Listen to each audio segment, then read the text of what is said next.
नमस्कार, बहुत स्वागत आप सभी का। आप देख रहे हैं हमारा खास कार्यक्रम दिल से, और आज हमारे साथ मौजूद हैं एक ऐसी शख्सियत जो मुशायरों और अदब की दुनिया में पिछले 50 सालों से छाए हुए हैं। हसन फतेहपुरी साहब हमारे साथ मौजूद हैं। बहुत स्वागत करता हूं सर आपका। अदब। और न्यूज़ 24 के इस खास कार्यक्रम में आज हमने हसन फतेहपुरी साहब को इसलिए आमंत्रित किया है क्योंकि ये ना सिर्फ अदब में अपनी पहचान बना चुके हैं, बल्कि हर रंग जो है साहित्य का, उसमें इन्हें बहुत अच्छे से जाना पहचाना जाता है। ये गजल, नात, भजन, आरती, हमद, हर तरह जो भी कहते हैं ना कि सीधे दिलों से दिलों तक पहुंचने वाली चीज है, उसकी तमाम जो खूबी है वो उनके अंदर समाई हुई है। बहुत बहुत स्वागत करता हूं सर आपका। मैं जानना चाहूंगा हसन फतेहपुरी साहब, 50 साल बहुत लंबा अरसा होता है, कैसा रहा सफर? क्योंकि आप जैसे अनुभवी लोग कम मिलते हैं। बहुत बहुत शुक्रिया आपका कि आपने मुझे याद किया इस प्रोग्राम के लिए, दिल से के प्रोग्राम के लिए। और यकीनन दिल से प्रोग्राम के लिए जब हम आते हैं तो हम दिल की ही बात करेंगे जी। शायरी का ताल्लुक़ असल में दिल से है, और जब शायरी करता है आदमी तो दिल की बात करता है और दिल वालों से बात करता है जी। इसी तरह से मैंने भी कोशिश की। और ये जिस तरह से कहा जाता है कि ख़ानदान से मिलती है, विरासत से मिलती है, तो ये शायरी मुझे विरासत में मिली। मेरे वालिद शायरी करते थे, मेरे चचा शायरी करते थे, मेरे बड़े भाई शायरी करते थे।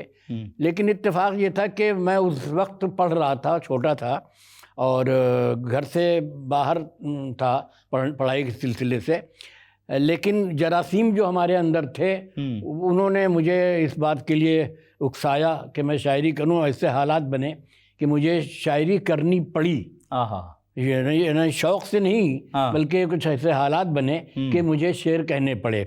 तो उसका सिलसिला ये हुआ कि फिर जब एक मर्तबा शेर कहे तो फिर बार बार मुझे ऐसे वक्त आ रहे कि मुझे शेर कहने पड़े। और इस लाइन में मैं एकदम से आगे बढ़ा और मैंने सारी चीज़ें छोड़ के सिर्फ शायरी की तरफ अपना ध्यान रखा और कोशिश ये की कि जिस तरह जैसे जैसे ज़िंदगी का तजुर्बा हुआ, जैसे जैसे शायरी का तजुर्बा हमारा हुआ, तो मैंने, क्योंकि हमारी ज़िंदगी में हर तरह के लोग मौजूद हमारे साथ थे।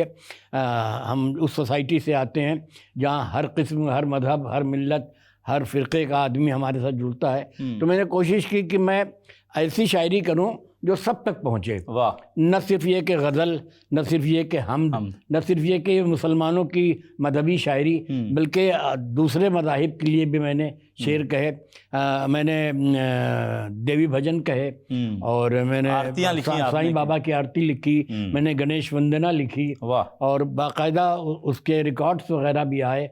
और हमारे भजन जो है वो जागरण में आमतौर से गाए भी जाते हैं। वाह, क्या बात है। तो इस तरह से मेरा ये सफ़र रहा और धीरे धीरे फिर मैं मुशायरों में और महफिलों में आने जाने लगा।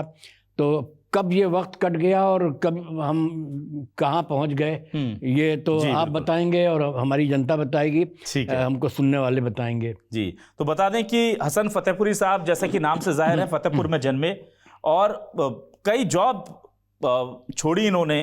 पहले ये शिक्षक रहे, फिर फॉरेस्ट में चले गए, फिर वहाँ दिल नहीं लगा तो मुंबई चले गए, माया नगरी की माया भी इन्हें नहीं बांध पाई, फिर वापस आ गए और फिर जाकर के सेटल हुए हैं हमारे और आपके भोपाल में। 30 साल बरकतुल्लाह यूनिवर्सिटी में अपनी सेवाएं दी और उस दौरान तमाम हिंदुस्तान में जो है एक एक शहर में जाकर के अपने अदब का परिचय देते रहे। तो मैं चाहूँगा, चूँकि नात के बहुत बड़े नाम हैं हसन फतेहपुरी साहब, आपको बताऊं कि वर्ल्ड कॉन्फ्रेंस नात का जो हुआ था पाकिस्तान में, उसमें खास तौर से शिरकत करने के लिए हिंदुस्तान की तरफ से बुलाया गया था और वहां जाकर के अवार्ड कई ने मिले। 1982 में शायद वो प्रोग्राम रहा। तो नात से अगर आप शुरुआत कर दें ताकि लोगों को, कहते हैं ना कि पता चले कि आखिर क्या वजह थी कि पूरे हिंदुस्तान से हसन फतेहपुरी साहब को बुलाया गया। मैं इत्तेफाक मैं आपको बताऊं, मेरी खुशकिस्मती थी कि मैं अभी कुछ दिन पहले ही मदीने और मक्के से उम्रा करके आया हूँ, अभी 10 दिन पहले ही। तो मैं नात के 2-3 शेर आप पेश करता हूँ, मुलाज़ा फरमाएं। ऐ काश गुजारूं मैं एक शाम मदीने में, ऐ काश गुजारूं मैं एक शाम मदीने में,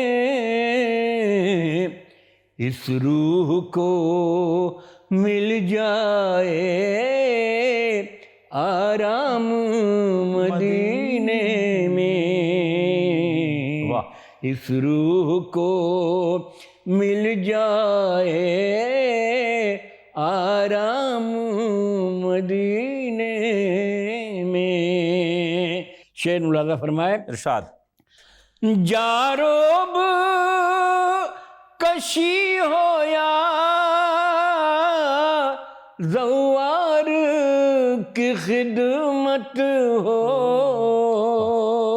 मैं बता दूं, जारोब कशी का मतलब होता है झाड़ू देना, और ज़वार जो दर्शनार्थी आते हैं उनकी सेवा करना। हाँ। जारोब कशी हो या ज़वार की खिदमत हो,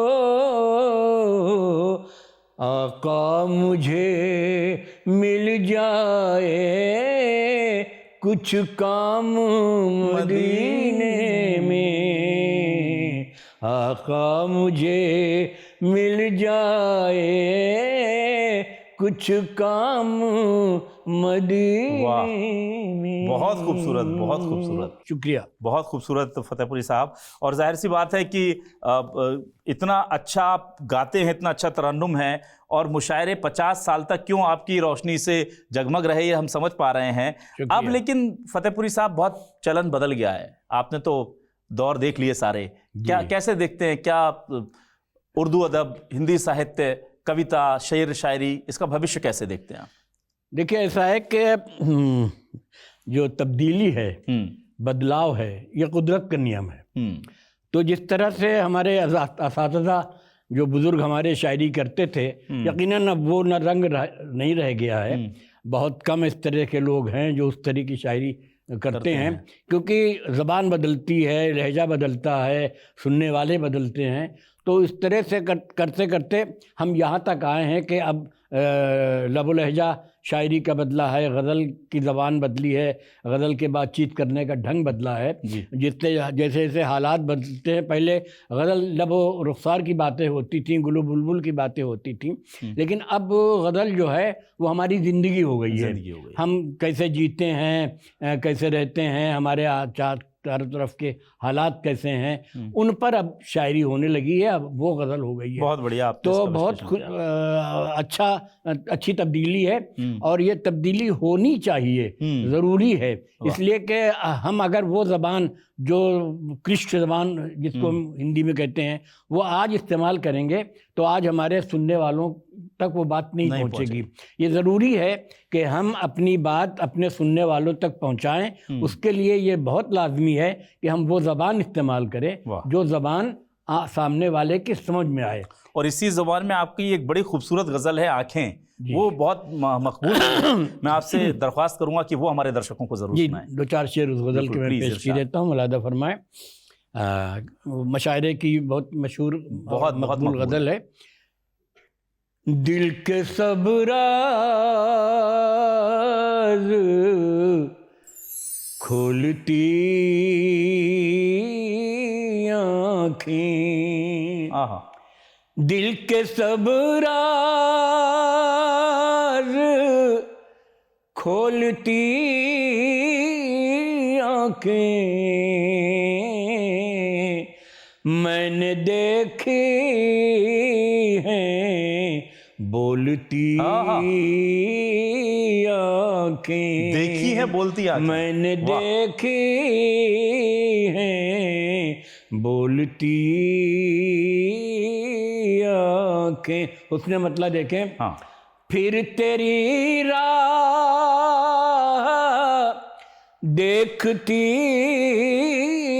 आँखें, फिर तेरी राह देखती आँखें, आंसुओं से भरी हुई आँखें। ये शेर सुनिए, देखिए आजकल के माहौल में आदमी माश के लिए, नौकरी के लिए, पेट के लिए बाहर चला जाता है। ये शेर सुनिए जी। कोई शायद चला गया परदेस, कोई शायद चला गया परदेस, घर की डोरी पे हैं रखी क्या बात है, क्या इंतजार है। आँखें, घर की डोरी पे हैं रखी आँखें। और इस सिलसिले का आखिरी शेर देखें, इरशाद। आज फिर खूब गुफ्तगू होगी, आज फिर खूब गुफ्तगू होगी, मेरे लब उनकी बोलती क्या बात है, आँखें, बहुत खूबसूरत। मेरे लब उनकी बोलती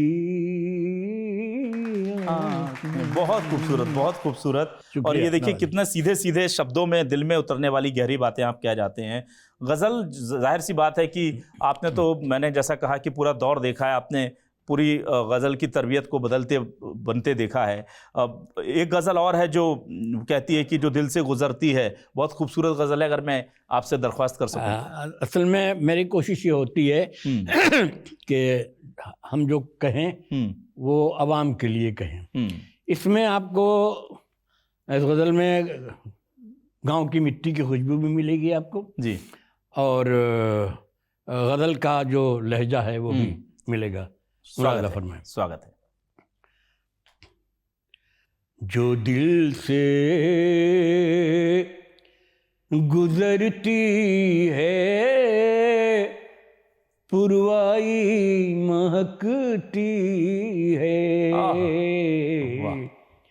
जो दिल से गुजरती है पुरवाई महकती है,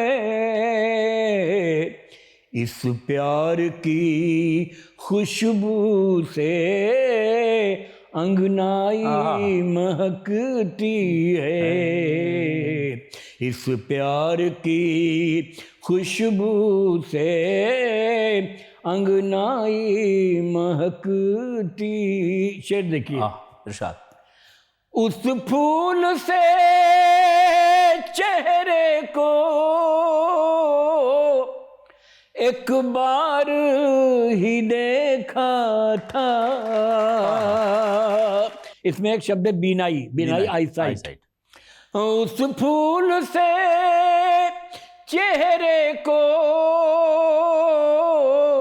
एक बार ही देखा था, और आज तलक मेरी बीनाई महकती है, और आज तलक मेरी बीनाई महकती है। देखिए एक शेर पेश कर रहा हूँ, इस सब्जेक्ट पर बहुत से शेर आपने सुने हैं, देखिए थोड़ा सा अलग इसको रंग से कहने की कोशिश की है। मजदूरों का जज्बा भी था शाह जहां जैसा, मजदूरों का जज्बा भी था शाह जहां जैसा,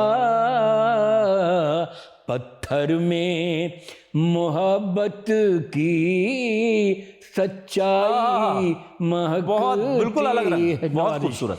पत्थर में मोहब्बत की सच्चाई महकती है, मेहंदी लगे हाथों की दालान में खुशबू है। गांव का मंदिर देखिए, मेहंदी लगे हाथों की दालान में खुशबू है, खेतों की मुंडेरों पर शहनाई महकती है, खेतों की मुंडेरों पर। वाह वाह वाह वाह, शुक्रिया। गजब जादू है आपकी शायरी में, आपके तरन्नुम में हसन साहब। हसन साहब, मैं ये जानना चाहूँगा, चूँकि आप लैंग्वेज पर इतनी अच्छी कमांड रखते हैं, आप अरबी, हिंदी, उर्दू तमाम आप जानते हैं, तो क्या लगता है उर्दू, हिंदी ये परिष्कृत हो रही हैं वक्त के साथ, या आपको लगता है कि क्लिष्टता हो रही है तो दिक्कत हो सकती है आने वाले समय में? कुछ लोग मैंने देखा है बड़े डरे हुए रहते हैं, बड़े भयभीत रहते हैं कि आने वाले समय में हमारी भाषाओं का क्या होगा। देखिए, जैसे मैंने पहले भी कहा कि तब्दीली कुदरत का नियम है। यकीनन आज हम उस ज़बान को नहीं लिखते न बोलते हैं जो हमारे पूर्वज, हमारे बुज़ुर्ग बोलते थे, या जिनमें शायरी हुआ करती थी पहले से। इसलिए कि हमार न सिर्फ हम, बल्कि जो आवाम है हमारी, जो हमारी जनता है, जो हमारे चारों तरफ लोग हैं, वो भी उस ज़बान को न बोलते हैं न समझते हैं। तो अगर हमको अपनी बात कहनी है तो हम उसी लहजे में कहेंगे, उसी ज़बान में कहेंगे जो ज़बान आवाम की समझ में आए। मैं मिसाल देता हूँ कि आप एक सब्ज़ी लेने वाले के पास जाएं, एक खातून बैठी है जो टमाटर बेच रही है, उससे अगर आप कहें कि भाई ये कश्मीरी सेब के तरह सुर्ख और गुलाब जैसे ये लाल लाल जो टमाटर रखे हैं, इनकी क्या कीमत है, तो क्या वो बात समझ जाएगी? आप बिल्कुल नहीं समझेगी। हमको ये कहना पड़ेगा कि ये तुम्हारे जो टमाटर हैं इसका क्या भाव है।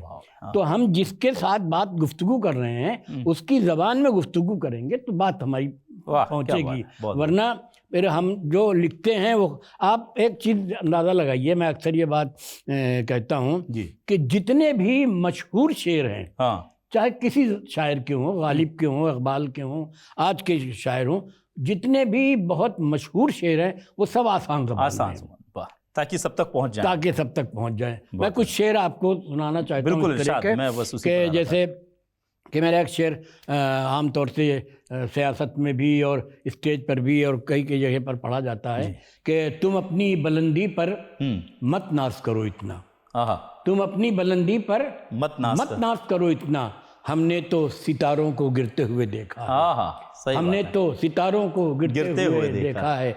या कि बुलंदियों पे पहुंचकर गुरूर मत करना, बुलंदियों पे पहुंचकर गुरूर मत करना, अभी तुम्हारे सफ़र में ढलान बाकी है, अभी तुम्हारे सफ़र में ढलान बाकी है। एक शेर इसी का और सुनिए कि हमारे घर में है तहजीब का दिया रोशन, हमारे घर में है तहजीब का दिया रोशन, हमारे घर में अभी पानदान बाकी है, हमारे घर में अभी पानदान बाकी है, हमारे घर में अभी पानदान बाकी है। जनाब हज़रत गालिब की ज़मीन पर दो शेर में पेश कर रहा हूँ कि जब आदमी लगने लगा छोटा मेरे आगे, जब आदमी लगने लगा छोटा मेरे आगे, आईना तभी वक्त ने रखा मेरे आगे, आईना तभी वक्त ने रखा मेरे आगे। इसमें एक शेर ये देखिए कि सूरज की अगर पुष्ट पनाही नहीं होती, पुष्ट पनाही है बैकिंग, किसी बड़े आदमी की बैकिंग, सूरज की अगर पुष्ट पनाही नहीं होती, जा ही नहीं सकता था ये साया मेरे आगे, जा ही नहीं सकता था क्या बात ये साया मेरे आगे। तो दर्शन हो गया पूरा। बहुत बहुत खूबसूरत बात कही आपने, बहुत अच्छी बात है।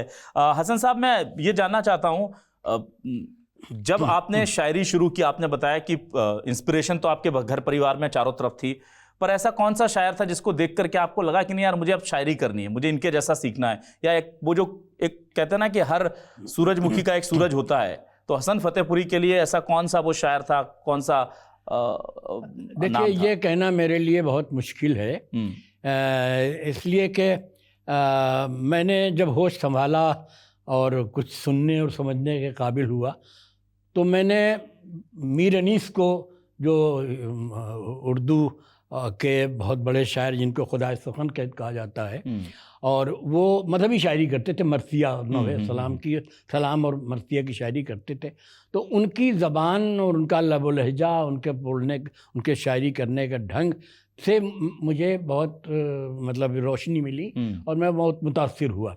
उसके बाद क्योंकि मैंने जैसे बताया कि वालिद शायरी करते थे, लेकिन इत्तेफाक ये मेरी बदकिस्मती कि उनका कोई भी लिखा हुआ कलाम मुझे नहीं मिला। मेरे बड़े भाई ने मेरे वालिद के 3 शेर मुझे सुनाए थे, तो मुझे वहाँ से भी रोशनी मिली कि भाई इस किस्म की शायरी की जानी चाहिए। हाँ। वो गुलू बुलबुल की शायरी उनकी नहीं थी। जितने भी शेर हमारे साथ, एक किताब बल्कि पाकिस्तान से शाया हुई है, उसमें उनका जिक्र है, उसमें उनके 3 शेर हैं वालिद साहब के मेरे। तो वो रंग जो मुझे मिला और कुछ हमारे घर का माशरा जो जिस तरह का था, तो उसने मुझे ये इस बात के लिए उकसाया कि मैं इस तरह की शायरी करूं, और मैं उसी लाइन पर, उसी ढर्रे पर मैं चलने लगा। वाह। और अच्छी चीज़ ये है कि आपने नात हमद में तो काम किया ही, गज़लों में किया, आपने गीत भी लिखे, कविताएं लिखी, भजन लिखे। आपने भजन लिखने की प्रेरणा कहाँ से आ गई, और एक भजन भी सुनाइए हमें। हाँ, मैं बिल्कुल असल में देखिए होता क्या है कि जैसे मैंने कहा कि हमारा जो हमारी सोसाइटी जो है वो हर तरह के लोग हैं, और हम अपने दोस्तों के यहाँ पूजा पाठ में भी जाते थे, जन्माष्टमी हो, होली, दिवाली हो, उनमें जाके हम लोग सब पार्टिसिपेट करते थे। तो इत्तेफाक से ये भजन मैंने लिख दिया, क्योंकि मेरा एक दोस्त था, वो भजन गाता था, यूनिवर्सिटी में ही था मेरे साथ। अच्छा। बहुत मशहूर सिंगर था वो, अभी उसकी डेथ हो गई कुछ दिन पहले। तो वो मेरे पास एक दिन ऐसे ही आते रहते थे, हम लोग बात करते रहते, तो एक दिन बात निकला कि मैं भजन गाना चाहता हूँ और कोई लिख के नहीं दे रहा है। तो मैंने पूछा कि क्या है, तो उन्होंने कहा कि नहीं, आपकी समझ में, आपकी बस की बात नहीं है। तो मैंने कहा नहीं, बताओ तो क्या है। तो उन्होंने बताया कि हम इस तरह से लिखना चाहते हैं। तो हमने कहा ठीक है, हम कोशिश करेंगे। फिर हम बैठे, उसी वक्त हमने उनसे पूछा कि तुम किस तर्ज में चाहते हो। उन्होंने अपनी तर्ज बताई, हमने उसी वक्त उसमें लिख दिया। प्लीज सुनाइए। ये जो भजन है, ये है तो देवी भजन, लेकिन इसमें स्तुति है माता के शेर की। अच्छा, माता के शेर सवारी है, उसकी शेर है। देखिए प्लीज, इसकी कंपोजिशन भी मेरी है, धुन भी मैंने बनाई है। वाह, क्या खूबसूरत। क्योंकि मैं जब शायर नहीं था, तो मैं गुलूकार भी था। अरे वाह। तो इसकी कंपोजिशन भी मेरी बनाई हुई है। मेरी माता की सवारी हो, मेरी माता की सवारी, तेरी महिमा है न्यारी, आके सारे कष्ट मिटा जा, अपने संग माता को लेकर, अपने संग माता को लेकर तू दुखियों में आ जा, जंगल के राजा हो आजा, जंगल के राजा। इसका बंद सुने। बिल्कुल, स्वागत। पीला पीला रंग तिहारा, रुत बसंती लागे, हीरे मोती से मैं रखूं तेरा रूप सजा के, तेरी हवा जैसी चाल हो, तेरी हवा जैसी चाल, माँ की कृपा का सवा, माँ की कृपा का कमाल, होके टुकड़ियों में आ जा, सबके संग माता को लेकर तू दुखियों में आ जा, जंगल के राजा। क्या बात है। बहुत खूबसूरत, बहुत खूबसूरत। जब आप अब निकलते हैं इस दौर में, कहते हैं ना कि जब पीछे पलटकर देखते हैं हसन साहब, तो कोई दर्द दिल में रह जाता हो कि यार ये करना था, मैं ये नहीं कर पाया, या मुझे इस समय पूरी तरह से शायरी में होना था, या मुझे जॉब में होना था। ऐसे मलाल कोई है, सुखन से जुड़ा हुआ कोई मलाल? देखिए, कभी किसी आदमी को वो सब नहीं मिलता जो वो चाहता है। हाँ। कुछ ना कुछ तो रह जाता है। जाहिर सी बात है, हमारी भी इच्छा थी, हमारी भी ख्वाहिश है कि शायरी में कुछ ऐसा कर सकें कि कम से कम हम न रहें तो वो ज़िंदा रहे, वो ऐसा कोई काम कर सकें जो है। तो उसके लिए धीरे धीरे वक्त मिल रहा है। बहुत सी चीज़ें ये होती हैं कि आदमी को समय नहीं मिलता। जैसे मैं जॉब करता था, तो अब जाहिर सी बात है जॉब के साथ साथ ये शायरी भी करना और ये सब कुछ करना, उनको पढ़ना लिखना, कोई इसके लिए बहुत पढ़ने लिखने की ज़रूरत है, मुताले की बहुत ज़्यादा ज़रूरत है। तो उन चीज़ों की कमी रही, और हम अभी भी कोशिश में हैं कि कुछ अच्छा कर सकें। बहुत अच्छा आप कर चुके हैं, और यकीन मानिए कि जो आपका एक्सपीरियंस है, जो आपने किया है, ये कम नहीं है। और मैं अपने दर्शकों को बता दूं कि हसन फतेहपुरी साहब गुलकार हैं, शायर हैं, गीतकार हैं, गाते हैं, तमाम चीज़ें करते हैं, और इतने मकबूल रहे हैं अपने ज़माने में। टीवी सीरियल था ज़िंदगी पहेली है, उसका टाइटल सॉन्ग हसन साहब ने लिखा है।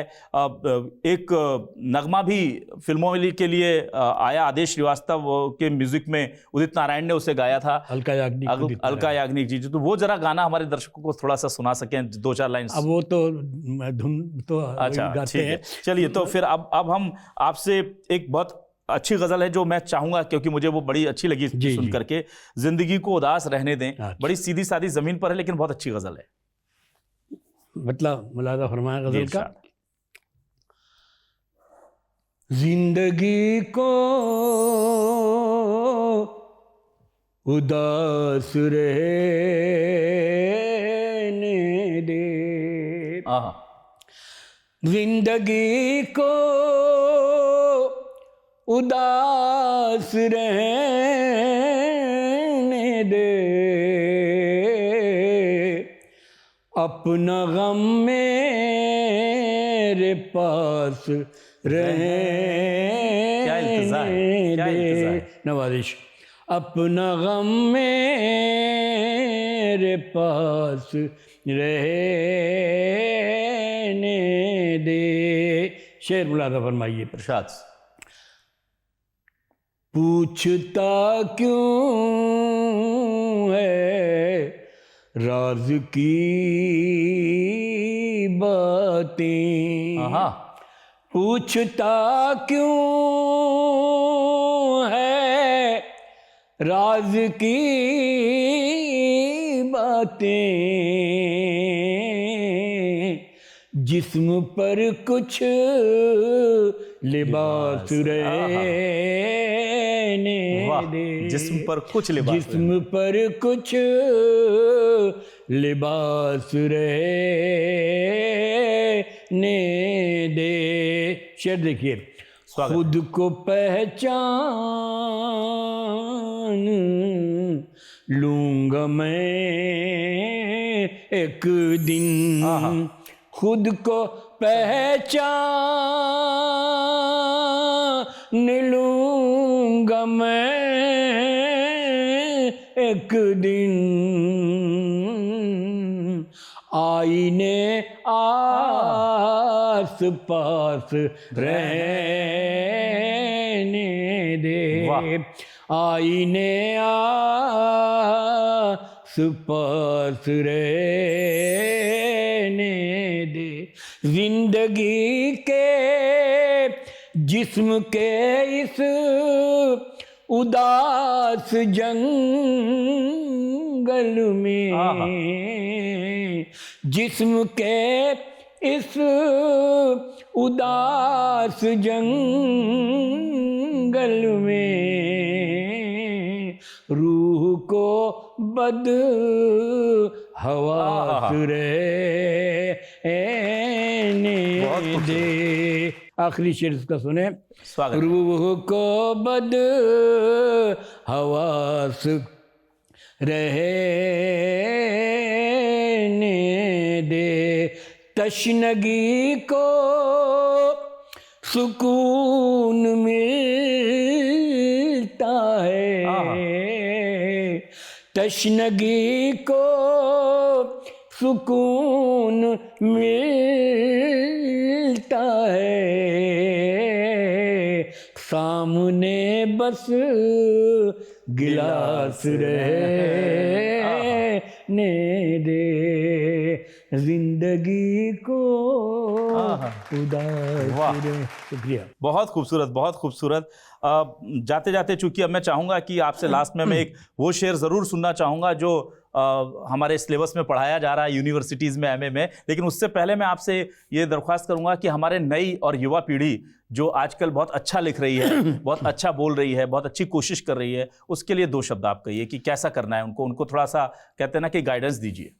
देखिए, आज मैं जिस जगह भी खड़ा हूँ, जो भी है, जैसा भी है, हम भी उन्हीं रास्तों से होके आए हैं और हमें ये चाहिए कि अगर हमको शुरुआत में कुछ मुश्किलें आती हैं, कुछ परेशानियां होती हैं, कुछ दिक्कतें आती हैं, तो उनसे घबराइए नहीं, आगे बढ़िए, कोशिश करिए, रास्तों के पत्थरों को हटाइए और उसके बाद आगे बढ़िए। यकीनन अगर आप कोशिश करें तो कोशिश के बगैर तो कुछ काम नहीं होता। हाँ। आप जब भी आगे बढ़ेंगे उसके लिए आपको कोशिश करनी पड़ेगी।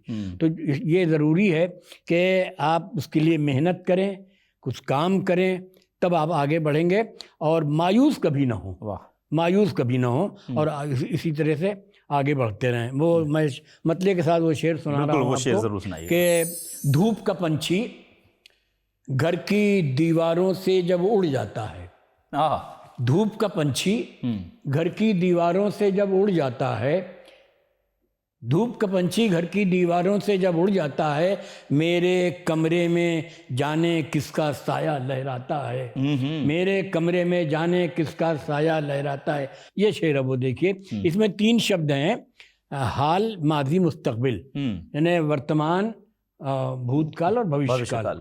तो हाल को मुस्तकबिल की खातिर जोड़ रखा है माजी से। हाल को यानी वर्तमान को मुस्तकबिल की खातिर, भविष्य की खातिर जोड़ रखा है माजी से, भूतकाल से। हाल को मुस्तकबिल की खातिर जोड़ रखा है माजी से, तीर को जितना पीछे खींचो उतना आगे जाता है। क्या खूबसूरत शेर है। तीर को जितना पीछे खींचो उतना आगे जाता है। अपनी रफ्तार बढ़ाने के लिए, आगे मंजिलों में बढ़ने के लिए ज़रूरी है कि आप अपनी ज़मीनों से, अपने पूर्वजों से, अपने माजी से जुड़े रहें। उनकी अच्छाइयाँ और बुराइयाँ आपको आगे के लिए रास्ता देंगी और आपका रास्ता हमवार करेंगी। वाह, एक शेर ये जो है ये वाकई में ज़िंदगी का पूरा फ़लसफ़ा आपने कह दिया। बहुत खूबसूरत। हसन फतेहपुरी साहब, आप हमारे स्टूडियो में आए, हमसे बातचीत की, हमारे इस खास कार्यक्रम दिल से में शामिल हुए, बहुत शुक्रिया करता हूँ आपका। मैं बहुत शुक्रगुजार हूँ आपका और आपके इस प्रोग्राम दिल से का, न्यूज़ 24 का, कि उन्होंने मुझे बुलाया, मुझे इज्जत दी, इस काबिल समझा कि मैं आपके इस प्रोग्राम में आ सकूं। बहुत बहुत शुक्रिया आपका और तमाम चाहने वालों का और जो जनता देख रही है उनका। मैं बहुत बहुत शुक्रगुजार हूँ।